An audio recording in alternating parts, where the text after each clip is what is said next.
Bonjour mesdames et messieurs, mes amis.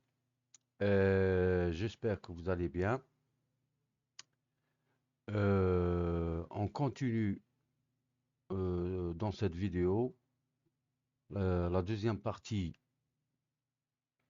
de notre cours sur la construction d'un moule en fibre de verre d'un d'un sardinier de 12 mètres.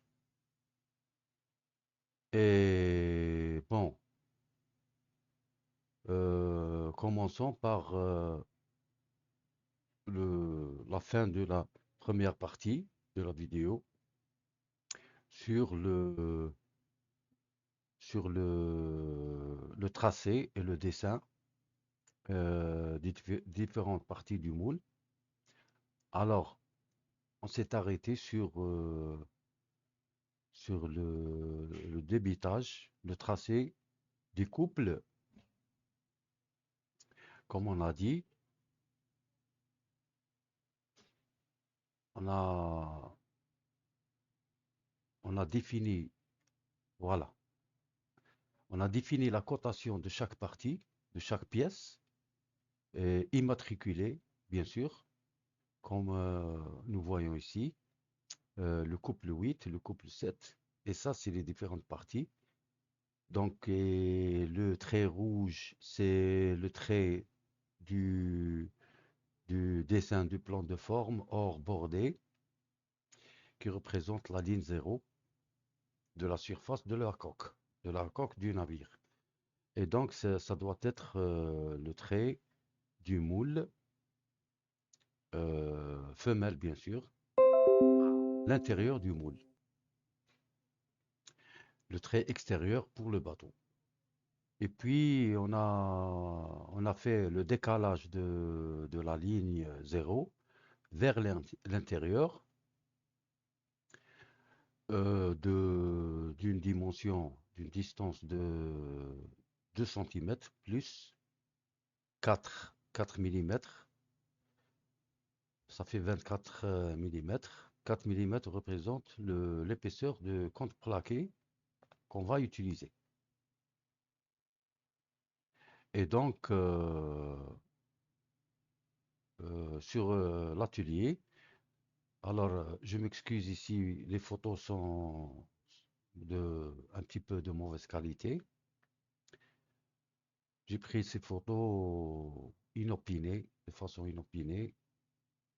J'étais un petit peu submergé par le travail et j'ai pas pu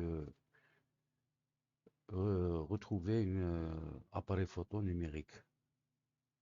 Et puis, après, le problème était réglé par la suite parce qu'il fallait que je prenne des photos comme archive. Alors, vous voyez ici, le tracé est déjà fait sur le multiplié. J'ai dit que j'ai utilisé le multiplié de 15 mm d'épaisseur, assez solide pour tenir un couple. Et vous voyez ici les différentes parties des pièces que j'ai découpées. J'ai découpé à la scie sauteuse. Donc, vous remarquez ici, les pièces sont, j'ai pas respecté, j'ai pris ici la distance ou bien la largeur de la pièce en à peu près 100 cm. Mais s'il y a des chutes ou bien des pièces plus larges à l'intérieur, c'est pas important. Le plus important, c'est de respecter le tracé sur l'extérieur. D'accord? Alors, cette photo ici, aussi, j'ai pris pour les pièces que j'ai découpées. Donc ici, sur cette photo, est représenté le montage d'un couple. Alors, vous remarquez ici le pied qui est pris, le pied ici, c'est une planche. C'est une planche de 8 cm de largeur, 2 cm d'épaisseur et de 6 mètres de longueur, je pense. Donc, Ici, le pied et la distance, elle est prise à partir du plan de référence. Donc, chaque couple a une distance bien définie selon le plan de référence. Le plan de référence, il est défini sur logiciel. Et donc, on a deux pieds sur chaque couple. Et donc, ce pied, il est prolongé jusqu'à cette pièce-là, clouté, bien sûr. Bon, pour le réglage général, on voit ici qu'on a pour le couple, pour le demi-couple, on a trois pièces. Donc, pour le montage, on prend des cotes ici sur la largeur totale du couple. D'accord? On ajuste. Et puis, on ajuste ici sur sur le creux sur deux à peu près, ici, dans cette région. On prend la cote et on fixe. Et puis ici aussi, il faut régler aussi le creux ici au milieu, au plan symétrie. Une fois que ces cotations sont réglées et ajustées, alors on fixe les pièces, euh, on assemble avec des clous et on renforce avec la colle à bois. D'accord? Toutes les pièces sont cloutées ici.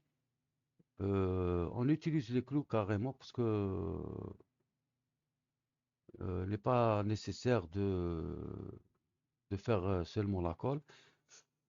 Les clous renforcent l'assemblage et le fixe. Pour les pièces métalliques dans ces régions, il n'y a pas de problème.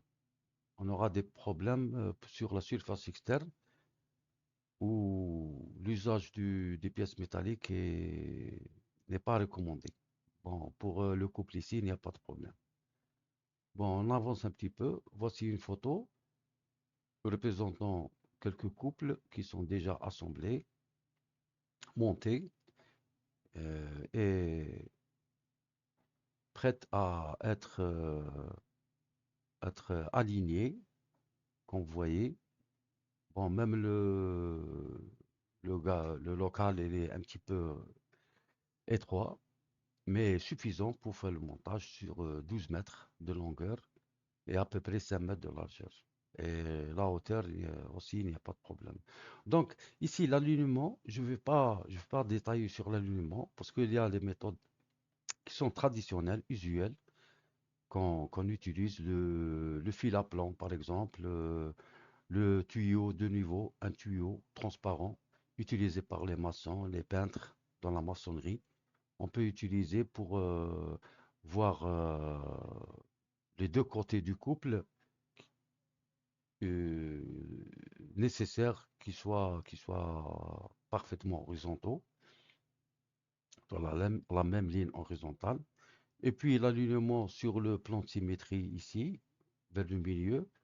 On fait le montage temporairement avec ces planches entre les couples, d'accord, temporairement. Le sol doit être parfaitement horizontal, parfaitement plat. C'est nécessaire, c'est presque nécessaire parce que sinon on aura des problèmes d'alignement des couples. Donc le pied ici, on n'ajoute rien. Il est supposé poser sur le sol, le pied. Chaque niveau de pied est propre à son couple. D'accord? Et comme ça c'est un travail en 2007.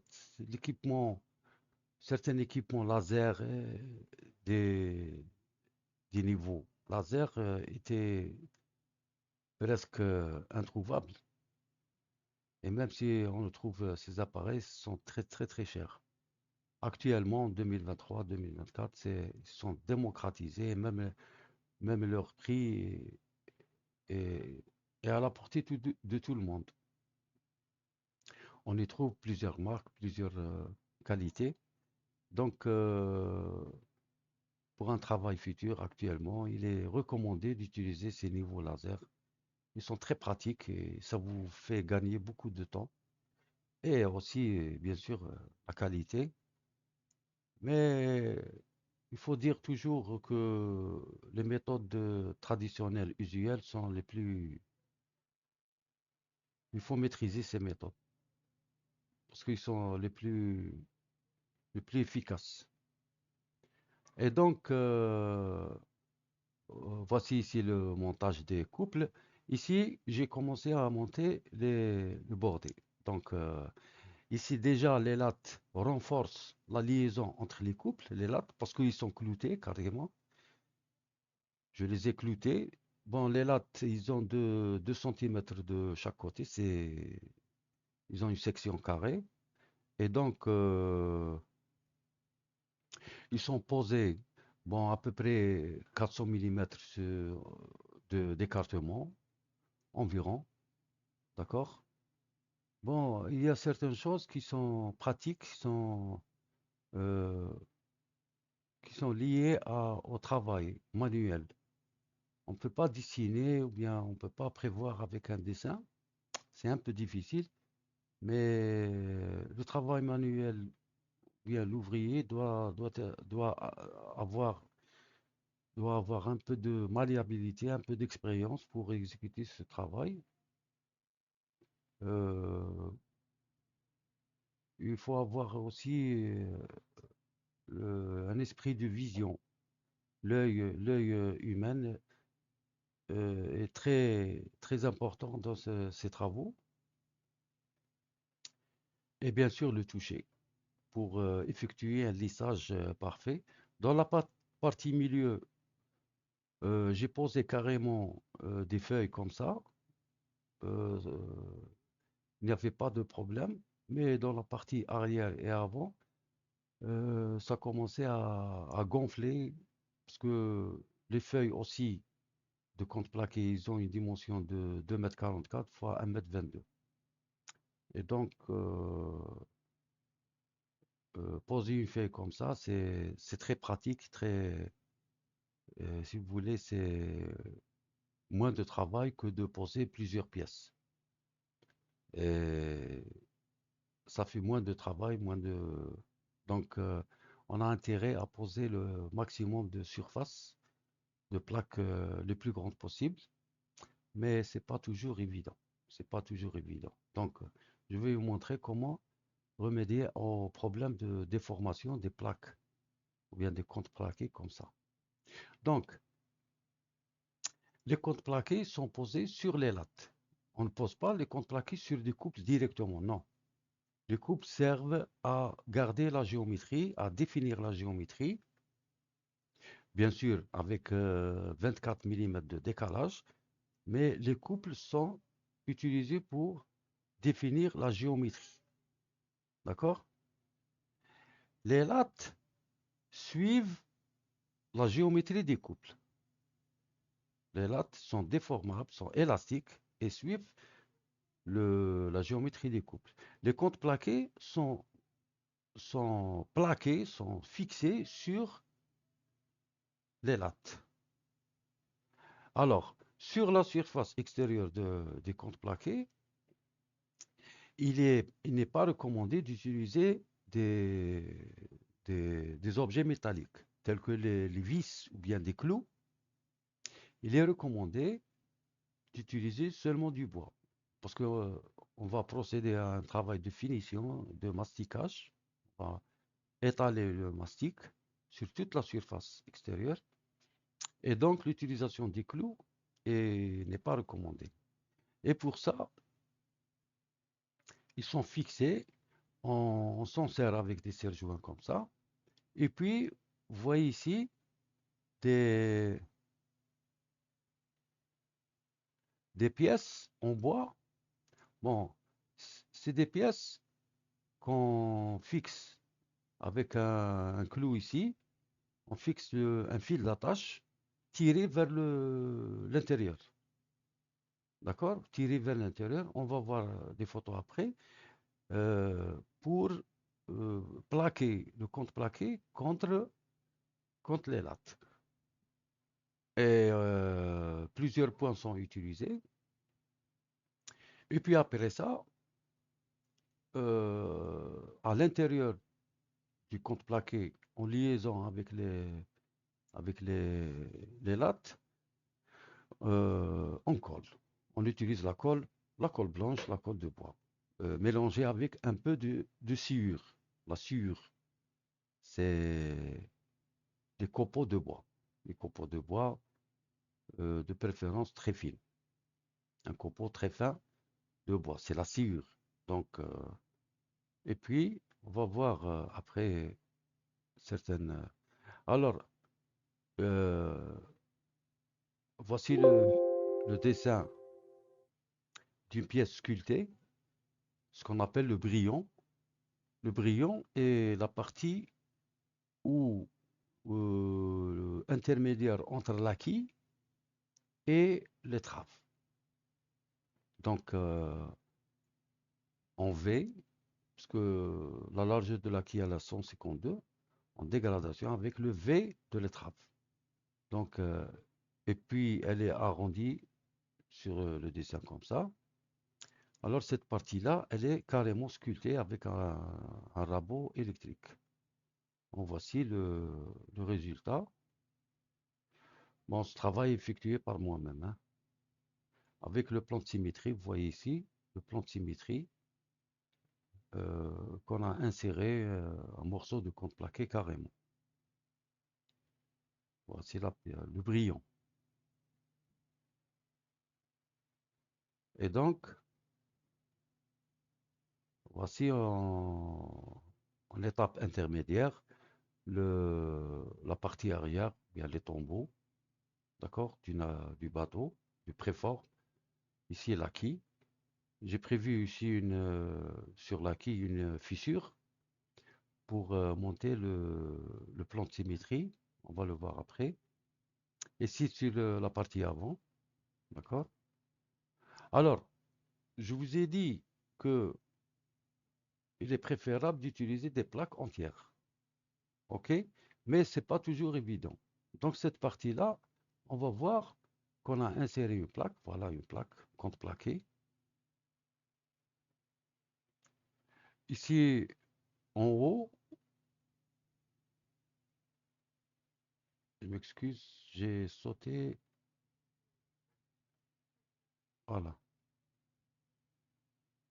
Voilà. En haut,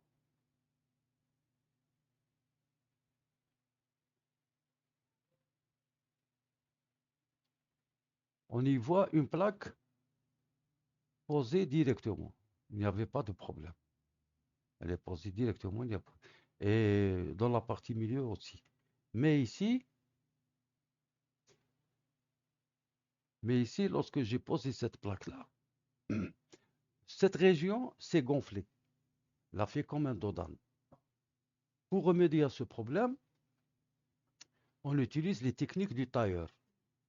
Vous savez, le tailleur qui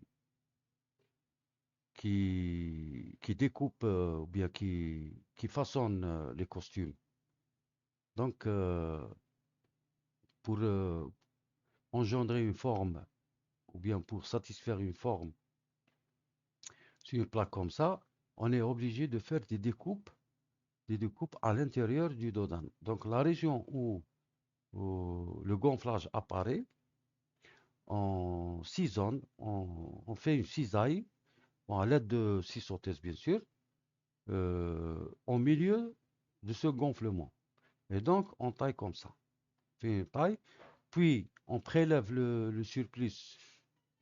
On fait cette partie-là sur cette partie-là, et on prélève le surplus de la surface, d'accord?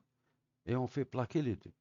Donc, il y a toujours des vides comme ça qu'on peut combler avec du mastic pour faire la finition.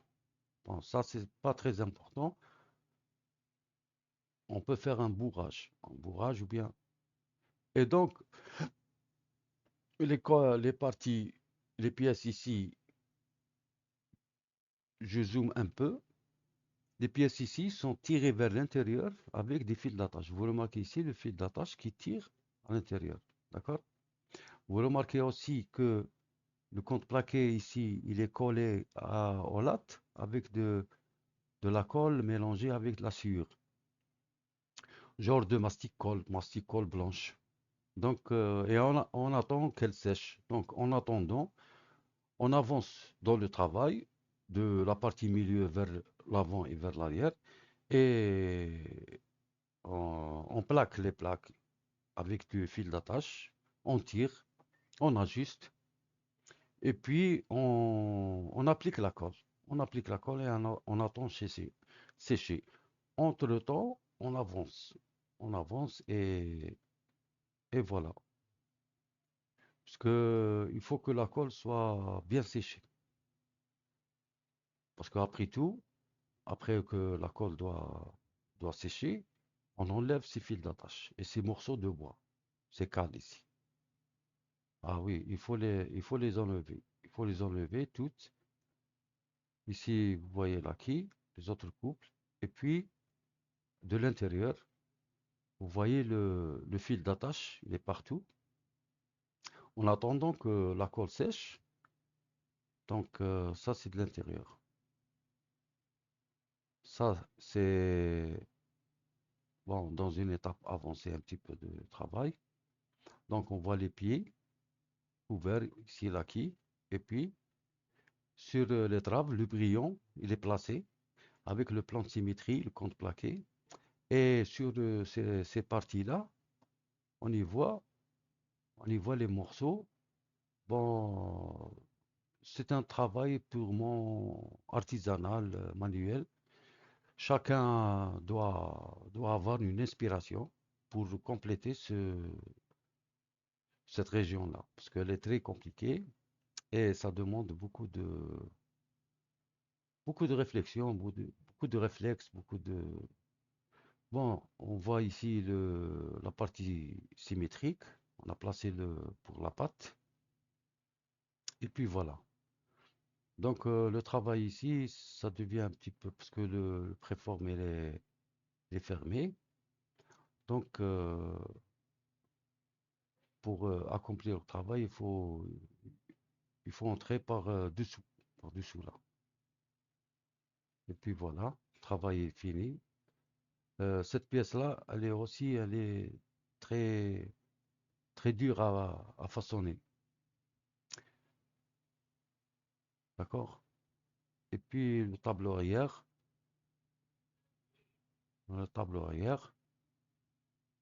et on passe à la partie,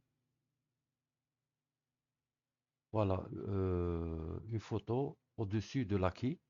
On y voit l'acquis avec la fissure où on doit insérer le contreplaqué de la pâte. Donc pour accomplir le travail, on a attendu, euh, c'est-à-dire chaque chose en son temps. On n'a pas placé le contreplaqué jusqu'à maintenant. Ici de l'intérieur, on voit les couples et les lattes dans le sens longitudinal. D'accord? Et puis,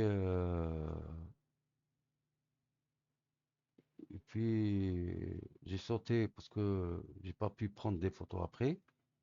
Ici, euh, le, la colle étant séchée et les fils d'attache étant aussi enlevés, les pièces aussi. Donc il n'y a aucun objet métallique sur la surface, ni clou, ni vis, ni rien du tout. Seulement du bois. Donc on a appliqué une couche de mastic, de filet de gris, mastic fer, sur toute la surface. Alors ce travail-là a été réalisé par deux professionnels de la tôlerie et moi avec. Bon, à partir de là, je dois dire que mon travail était accompli. C'était de dessiner et d'ajuster le mannequin. Et maintenant, le travail de finition, de cirage et de stratification, il y avait une équipe de professionnels qui m'a aidé parce qu'ils ont beaucoup d'expérience par rapport à moi. Et vraiment, je vous dis que j'ai appris beaucoup avec eux, beaucoup de choses. beaucoup de détails, qui sont des détails très importants. Et je vous transmets carrément ces connaissances dans cette vidéo, bien sûr verbalement. Et donc, le travail de la finition étant accompli, vous voyez avec le mastic gris, mastic vert, et puis certains détails avec le mastic rouge, et l'après, exactement comme la tôlerie d'une voiture.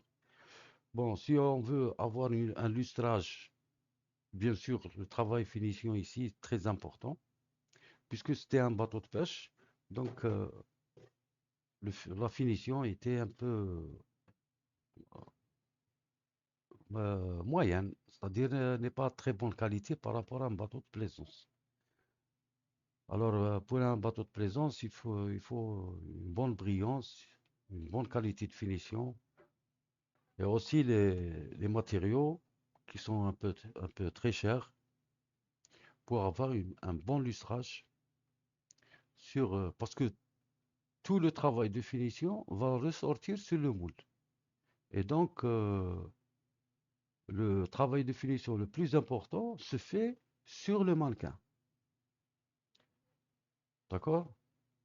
La qualité reflète, la qualité sortie sur le moule, elle reflète la qualité qui a été réalisée sur le mannequin. Donc, plus le mannequin est fini, bien fini, plus le moule sera bien fini. Et plus le bateau sera bien fini et ça fera moins de travail de finition après pour pour la série de bateaux. D'accord? Donc ici, euh, le, le mannequin étant fini, étant ciré aussi.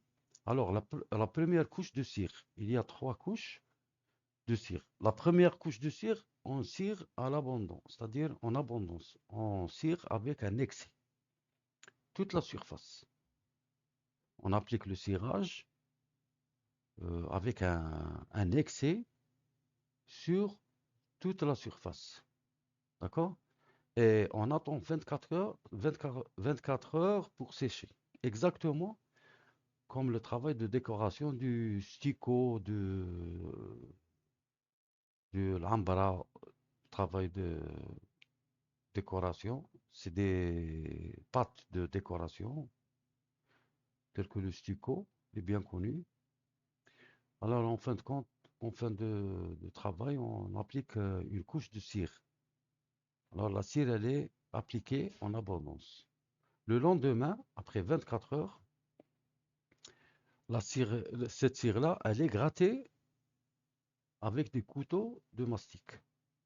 Alors, on voit ici, les ouvriers sont en train de gratter cette cire. Ce qui lui donne, c'est-à-dire la surface, une brillance telle qu'un miroir. Et puis, on nettoie. C'est-à-dire tout l'excès sur la surface, je zoome un petit peu, vous voyez que la cire, elle est en excès sur la surface. Donc, tous les excès, c'est très important. Il ne faut pas laisser 1 cm² sans grattage. Il faut gratter tout l'excès de la surface. L'objet de cette première couche, c'est que le mastic doit absorber le maximum de cirage. Parce qu'il ne doit pas coller à la première couche du gel coat appliqué. Parce que s'il colle, c'est un gros problème. C'est un gros problème qui va détruire le moule, ou bien une partie du moule. Et donc, la cire, elle nous assure le démoulage, bien sûr, mais sans excès, sans excédent. C'est un film, une couche très fine doit être appliquée. Et cette première couche permet d'imbiber le mastic de cire. C'est pour ça qu'on la laisse 24 heures. Entre-temps, le mastic absorbe la cire. Entre-temps, elle sèche bien pour qu'on puisse la gratter. D'accord? Donc, on gratte toute la surface. Il ne faut pas laisser rien du tout. On gratte toute la surface. Très important. Et puis là, la cire, elle est grattée.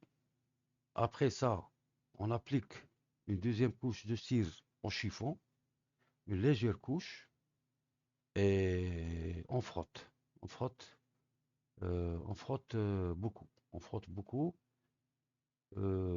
sur la surface. Donc, on y voit ici. Bon, ça c'est de l'après jaune, hein. C'est de l'après jaune. Il y a de l'après gris, il y a de l'après jaune. Ça c'est de l'après jaune. Ici, on y voit la surface cirée avec le plan de symétrie. Bon, et après ça, on rajoute, on laisse sécher 24 heures aussi, après application de deux couches supplémentaires. Deux couches fines avec un chiffon, et puis on laisse sécher, on nettoie, et puis euh, l'étape suivante, c'est d'appliquer le gel coat.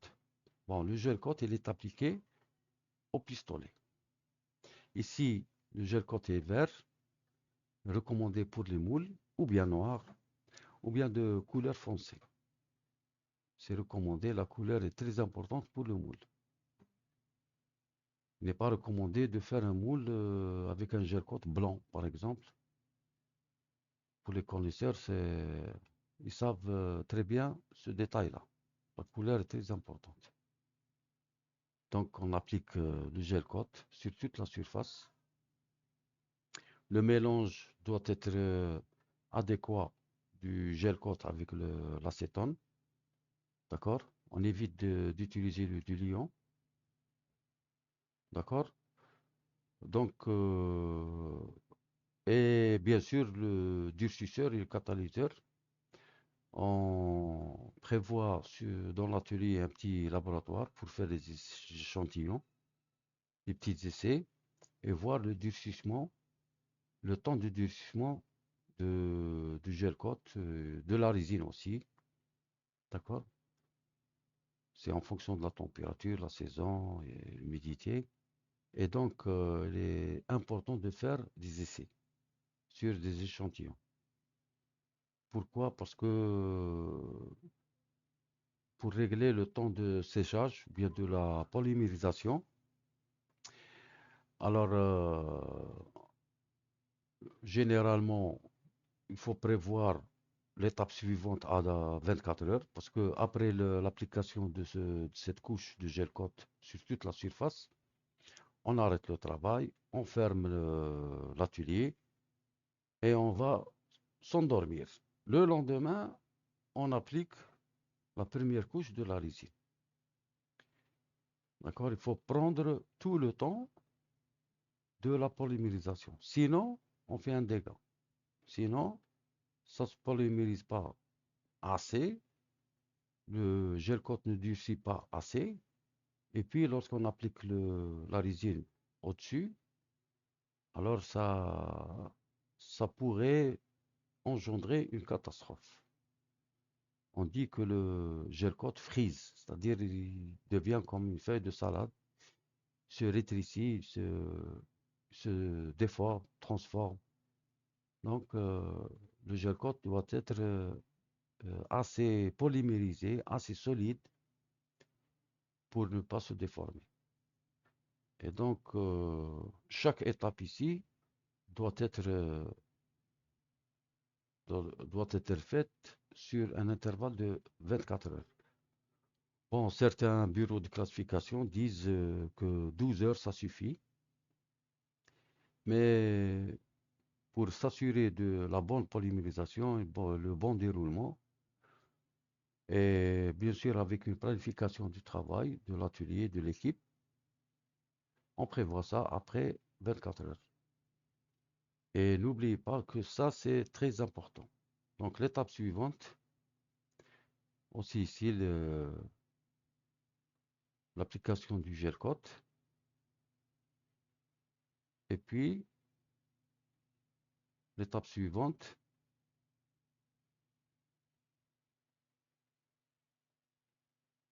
ça c'est la photo de lendemain. Bon, le lendemain, après que toute la poussière a disparu, donc on y voit la qualité du travail et l'application du gel coat. On y voit la qualité du travail.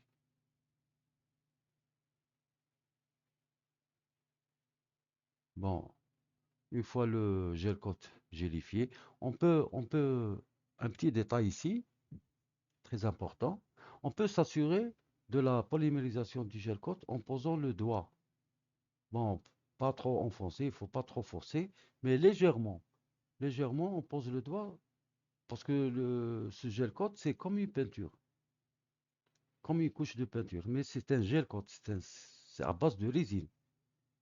À base de résine et certains adjuvants en plus.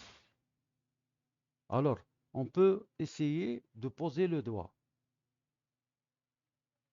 sur le gel coat.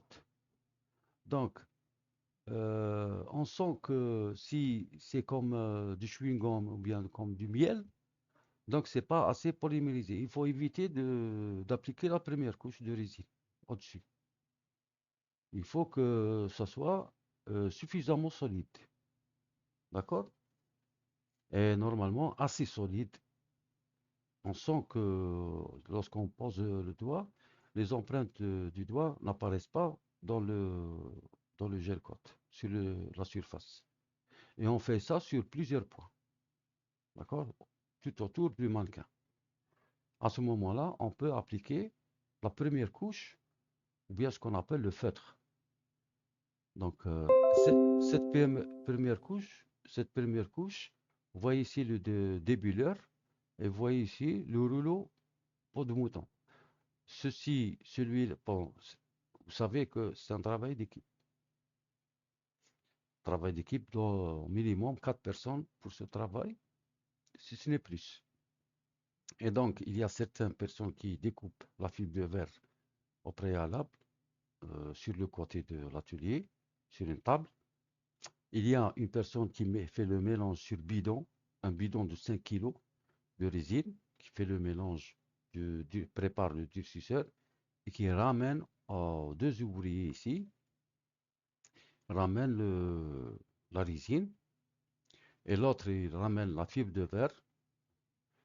Et puis ces deux-là, un avec peau de mouton pour imprégner la résine et l'autre avec des bulleurs. Bon, des fois, on a besoin de deux débuleurs pour un peau de mouton.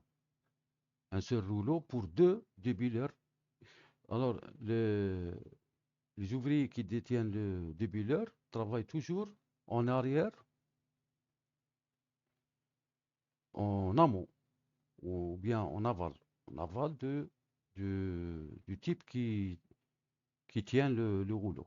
Ici, on a une couche, je pense, de 200 ou bien 300.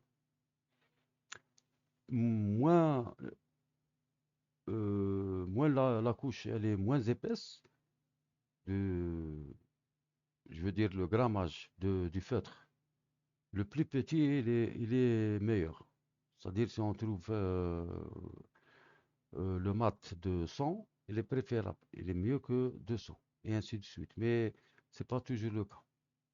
Dans le marché national, on le trouve 300, 300, 250, peut-être 200.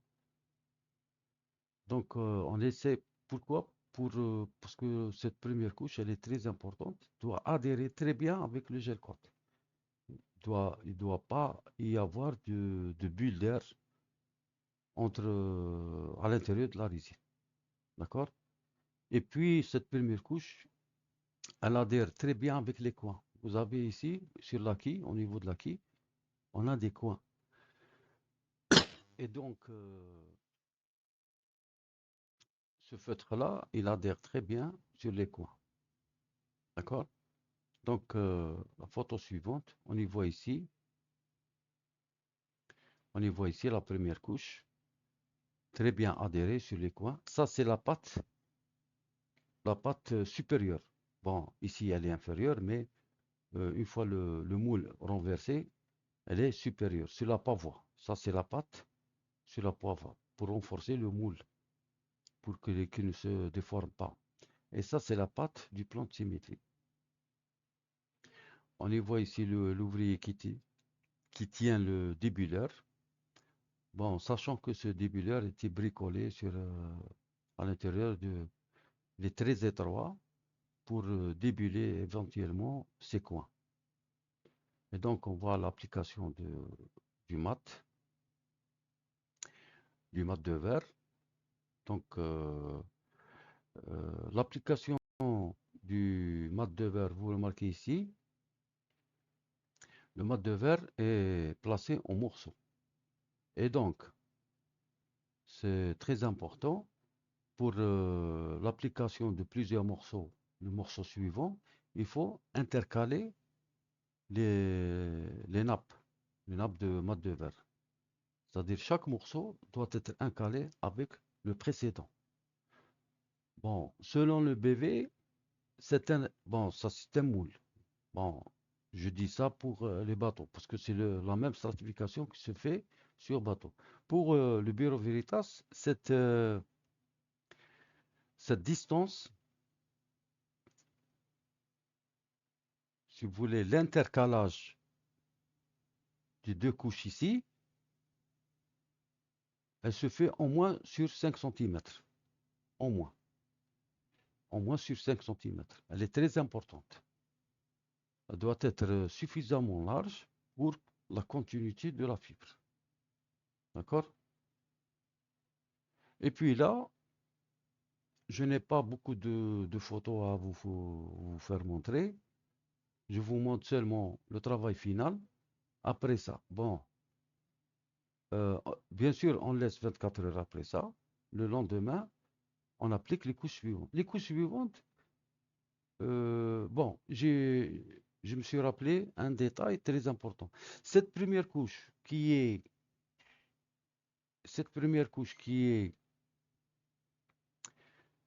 en contact avec le, le gel coat, elle doit être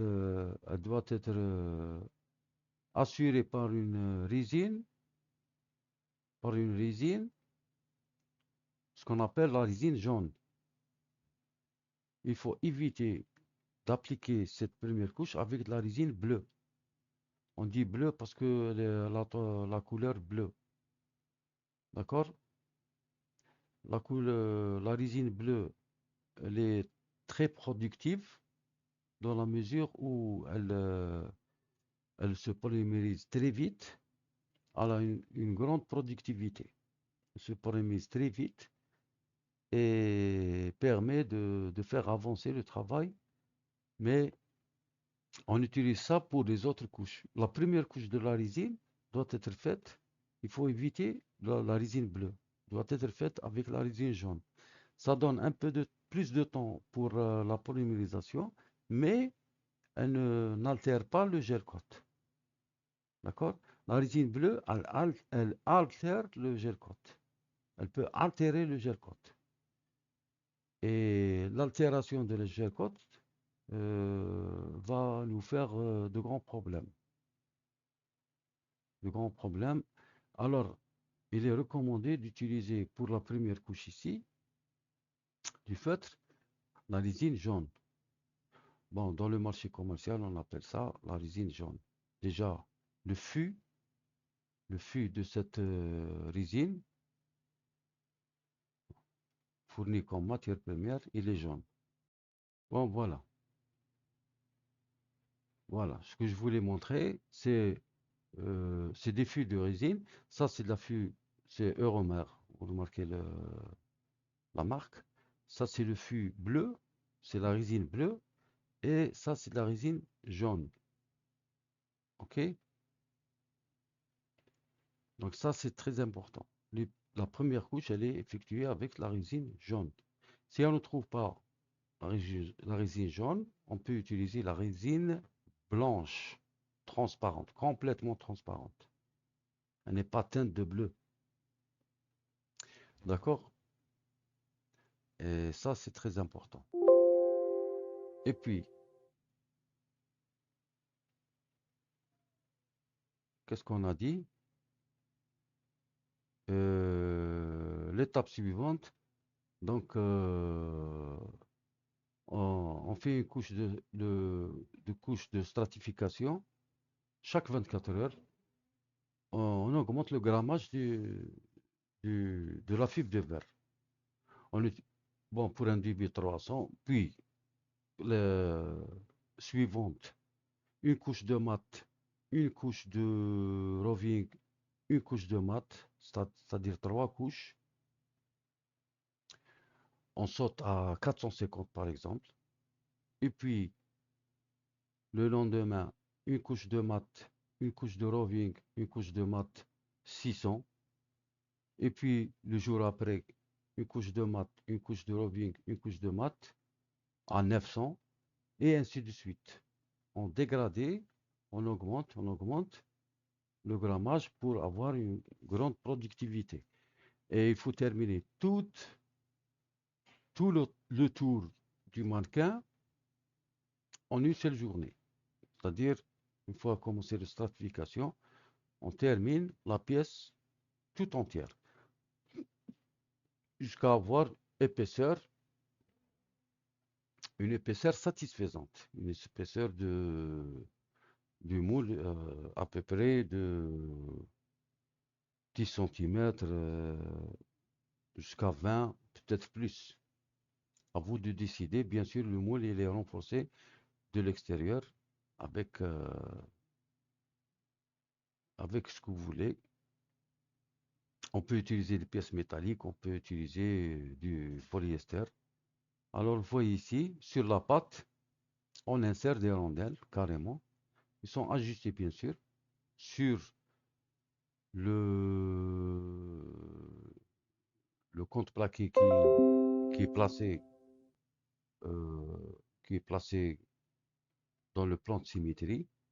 On ajuste des boulons, des rondelles de boulons. Ces rondelles seront servies pour l'assemblage des deux parties du moule. On y voit le moule transporté dans une autre région, sorti de l'atelier, et puis renforcé de l'extérieur par des raidisseurs en bois couverts de fibres de verre. D'accord? Bien que il y a une pâte ici prévue pour le renforcement de ce bord-là, afin que afin d'éviter des déformations et les renforts aussi extérieurs pour éviter les déformations.